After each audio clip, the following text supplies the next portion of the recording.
are back with currently Mikey with Rocc. What's up, Mikey? What's going on, Rocc? Nothing much, chilling. You enjoying tonight? I did. That was a little good. You know, Brandon Crossland trip. I just love peace. I'm just got all the feels right now. You just don't understand. I really, really do. Shout out to you again, Brandon. Yeah, I'm gonna text you after this. I got a nice little note for you. See, now it's time. Like this is turning into a time where it's like about to be, I think, my favorite part of the show. Really? Because we are bringing somebody on that I kind of got a little special little connection with now after this past weekend. Yes, Rocc. Talk to us about it a little bit, y'all. Rocc did something amazing this weekend. Tell us about that, Rocc. Oh, so most people don't know that I've always been interested in like the ball scene and things like that, and the different families and for the family aspect in it. So this weekend I joined the House of Garcon. Okay. And thanks. And congratulations. The next guest is actually the Prince. Oh, royalty. Yes, royalty. He already got that $1 million smile. Okay, wait a minute. Royalty. Okay, Savion Garcon. Hey, Savion. Hey, shout out to Savion. How are you? Savion, how you doing today? I'm wonderful. How's 2018 treating you thus far? Like life, it's amazing. You know? I see. You're doing some big things. First off, you're already an entrepreneur.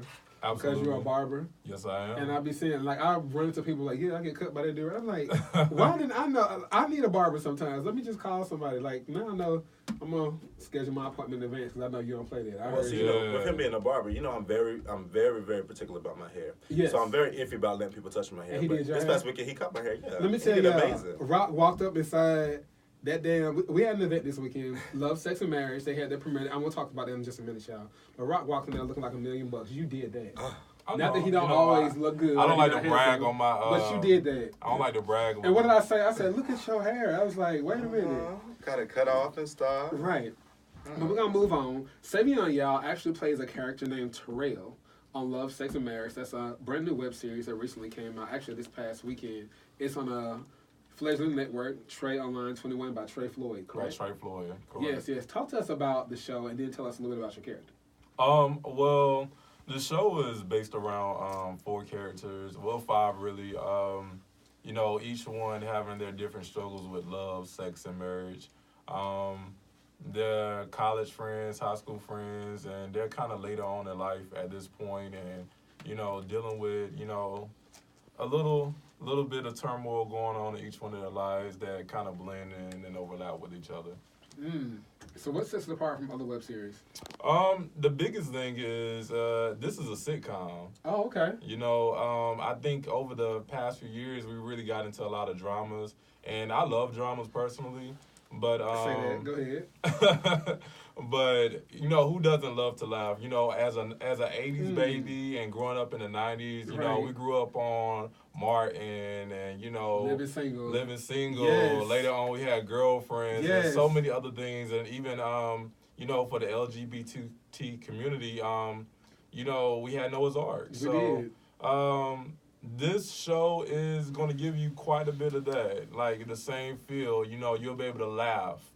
There's some drama in there, of course, as it always is, but, you know, you'll be able to laugh on each episode, and it kind of makes it hit home.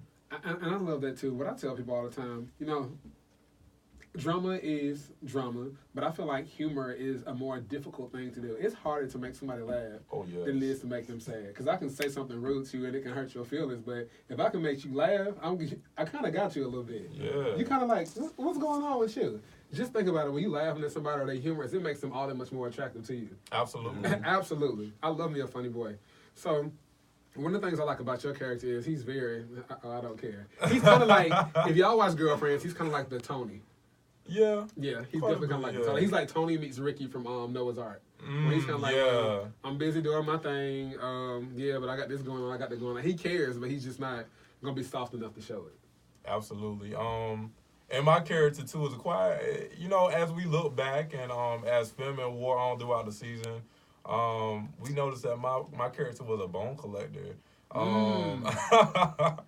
Of course, you have to watch to see exactly what I mean, but that's a term he's a bone collector. You know, he loves to dish out other people's business. I see, and it's not always right. So you know, that ain't cool. I watched. It comes from the heart, though. It comes from the heart. I saw Why Did I Get Married? That bone collector that was on there. Y'all still friends at the end of the movie. What y'all doing? But I like it. I really like the show because I can tell that it's a good chemistry between the cast. Yeah, y'all get along. Y'all there to support each other, and you want to press forward with this. So is this your first time acting, period, or just in a web series? Yes. As we like to say in ballroom, I'm green. Okay. Like, I'm green. This is my first time acting. So of course I was really, really nervous. But the great thing about Trey is, he made sure that each one of us has something in common with the role that we were going to be playing. So I really appreciate him for that. And he kind of wrote it around us. So that helped out a lot. Because he knows y'all personality. Exactly. Y'all are all friends with him, so he gets it. That's amazing. I was just watching a video this past weekend with Issa Rae where she was saying that a lot of times people want to reach so high when they're trying to start a project. Well, Tyler Perry, can we do this? I got this, I want to pitch you. Oprah, I want to pitch this. Instead of reaching across the table to their friends. Absolutely. To their neighbors, to their coworkers. You know what I mean? And Issa Rae was saying that that's how she'd start off with Awkward Black Girl. Those were her friends, neighbors, and coworkers. Who was like, hey, I'm trying to film this. Do you want to be a part of this? And she said, and since then, every project she's ever done has always had a friend in it. Yep. And look, she's on top now. Yep. And her friends came up with her. And that's how you do that. So shout out to Trey. I'm looking forward to it. I recently watched the first episode. I was screening it with y'all when I was at the house. And then I watched it again at the premiere party this weekend, which was really, really good. It was. It was. And the crowd that y'all had. We had a nice crowd. It was a very nice crowd. And it was a diverse crowd. Yes. Like normally, we kind of have just the Atlanta boys out, which is no shade because we want our community support. But yeah, it was straight people there. It was straight girls, straight guys. It was just a really nice environment. Everybody was getting along, taking pictures and stuff, and with no drama, with no mess. So it's a good start. Very good start. It's a very, very good start. And I was just like, great. Plus, I was there. I got to interview the cast, and me and Raheem was. Yeah, but I wasn't there. I hate that you weren't there. But I understand. Y'all had family business to get to. Yeah, I had to leave a little early, but everyone knew how badly I wanted to stay. Well, tell me about being part of a gay family, because for me, when I hear gay family, I think of, like I said, dancing and voguing and stuff like that. But a lot of people don't really realize why gay families started.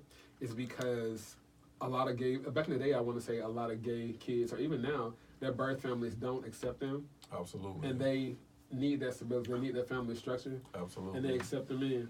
So that's where that comes from. I think a lot of people kind of get misconstrued with the idea of ballroom and what families mean in the gay community. It's a subculture, and like you said, a lot of these kids come from broken families where they're not really accepted or loved in the capacity they need to be. Right. And fortunately enough, in some cases, I'm not going to say all because I don't like to sugarcoat anything, but in some cases, these kids, they go to families and the houses and that welcome them in and kind of help mold them to be better people. A lot of these kids, they're homeless, especially in northern cities. And people don't understand that it's still happening today. And in our house, we have a part or a section of our house that actually does outreach for homelessness and for HIV, STD awareness, and works really hard in the community to end all these things. And with that in our house and in ballroom in general, it gives these kids a stage to feel better about themselves, which I think we all want.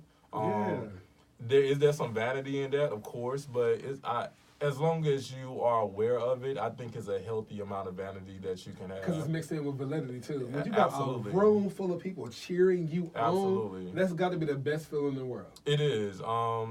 And it's not easy to rise to the top and get everybody cheering for you either. Right, it's not. You got to put some work in. So you got to be really turning it when you go out there on the floor and, you got the entire ballroom community behind you. It takes some work. Let me tell y'all, when I seen some of the ball videos where they be spinning and falling on their legs, shout out to y'all. Because I just think about how clumsy I am. Practice. That's a superpower. It is. It is a superpower. Rocc, you going to be dancing for us? No. He said it real quick. No. What category would you be performing if you were going to be doing the ball? Face. Thank you, because I was about to say he gives so much of it. Yeah, I did. I tell about time. I know. And we are a face, body, and sex house, so for him to get in for that category means quite a bit. Yeah, because I tell people real quick. And when you're talking about houses, and the reason why I chose, or not, that I really wanted to join this house in particular was because of the outreach, because of their what they do into the community, and then also it's a lot of stigmas that come with ballroom houses. Like some houses have gave the entire community a bad name. So I wanted to join a house where I wouldn't have to worry about being backstabbed. Being backstabbed, or even I'm like, let's say I said I want to join a house because of the family aspect. I didn't want to join a house and they say that they're going to try to help and mold me, and then next thing you know, they're just trying to sleep with me. So it's like, I love this aspect of this house, and then the outreach and stuff like that. It's just really good. They're good people. Okay. Well, first off, Savion's all right. Savion's all right? Yeah. I'll take that. That's awesome. Well, Savion, definitely thank you for talking with us. We are going to be right back after a quick break, y'all. Remember, you're listening to WTT Radio. Currently, Mikey with Rocc. Damn. More with Savion.